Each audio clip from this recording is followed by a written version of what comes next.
There's something about anamorphic that just feels like cinema. The wider field of view, the way movement looks, the subtle distortions, these are things we associate with movies. But do you actually need an anamorphic lens for your iPhone? Or is it just a cool gimmick? Quick disclaimer, Freewell sent me this kit at no cost, but they're not paying me to make this video and they don't get to see the video before you guys, so this is all just my honest opinion. And now let's start this video with a 60-second history lesson. Back in the 1950s, Hollywood had a problem.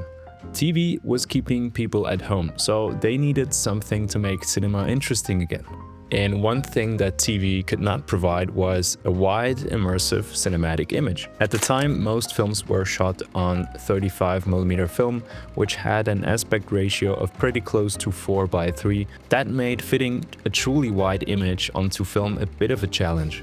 But then, some French guy had already invented a very special lens, which magically made all the problems go away. This anamorphic lens could squeeze a super wide image onto the full height of regular film. And then, in theaters, another lens unsqueezed it back to normal. So, how does anamorphic work on your phone? It's actually pretty similar. It again squeezes a wider image onto the 16:9 frame, which is then de-squeezed by the camera app to restore the correct proportions, giving you that nice wide image. Now here's a direct comparison. Same angle, same framing, same scene. First, this is the standard iPhone footage shot in 16:9, and this is the same thing shot with the anamorphic lens. Notice how the vertical field of view stays the same, but the anamorphic lens captures a much wider horizontal field of view. And that's some of the things that's very interesting about anamorphic lenses. The 24mm lens essentially becomes an 18mm lens in terms of the horizontal field of view. So, problem solved, TV defeated, for a while at least. So you might be wondering, why do filmmakers still use anamorphic lenses today? The short answer is because they can and it looks cool. Sure, the widescreen aspect ratio is one of the big reasons, but let's be real, we can all just put black bars on everything and call it cinematic. That's been my recipe for years, and I mean, look where that got me. But it's not just that. Anamorphic changes the way an image feels. It bends straight lines, which makes everything kind of feel larger. It also changes how out of focus areas look. Instead of round bokeh, you get those stretched oval highlights. Even something as simple as a focus pull looks different. And then, of course, there are the flares. But can you get all of that out of your iPhone with an anamorphic lens? First off, it does add some character to the phone's image. You get a bit of barrel distortion, some slightly softer edges, and of course that wider field of view. It helps break up the overly digital, clinical look that phones tend to have. But there are also some things I personally don't love about it. One of the biggest ones is the aggressive blue flares. It's part of the lens coating, I think, but for me the blue is very strong and sometimes a bit much.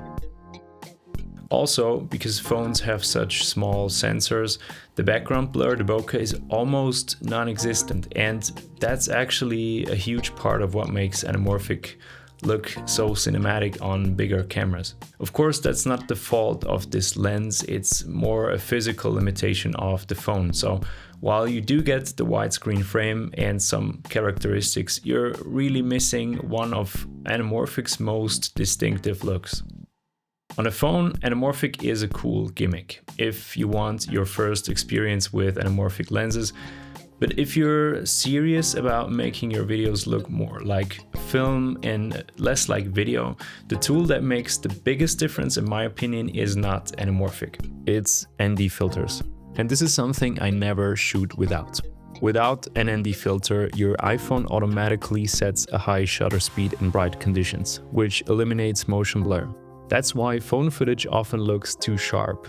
An ND filter cuts down the lights, almost like sunglasses, allowing you to set your shutter speed to double your frame rate, known as the 180-degree shutter rule. The result? Smooth, natural motion blur, just like in the movies.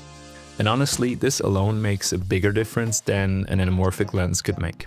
So let's quickly talk about the Freewell Cine Pro Kit itself. After using it for a month, I have to say the build quality is really solid.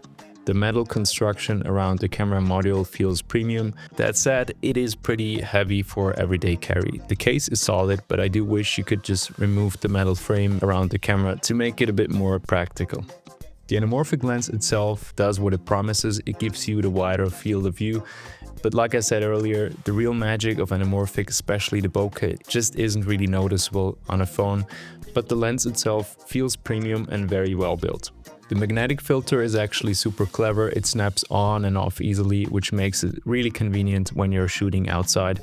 The only downside, it doesn't work with the anamorphic lens. You will need a separate filter for that one, which is a bit of a shame. And one thing I didn't expect was how versatile the grip is. You can twist it, it has a built-in Bluetooth remote, and it even doubles as a selfie stick. Well, I'm not much of a selfie person, but it's one of those accessories that I wasn't sure about first, but after using it, I actually think it's pretty smart.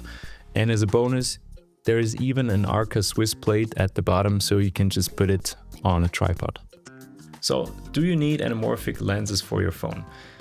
Probably not. It's a fun tool, but it's not something essential. So, if you're looking for one accessory that will actually make your footage look more cinematic, more filmic, definitely go get an ND filter. It is the easiest way to make your videos feel a bit less digital and just more movie-like. And if all else fails, man, just add some black bars. It's so easy. So if you're interested in checking out the Freewell Cine Pro Kit, I've got a link in the description where you can find it. And if you use it, it will help support the channel, which I really appreciate. Thank you so much for watching this video. It was really fun making it, and I hope to see you in the next one.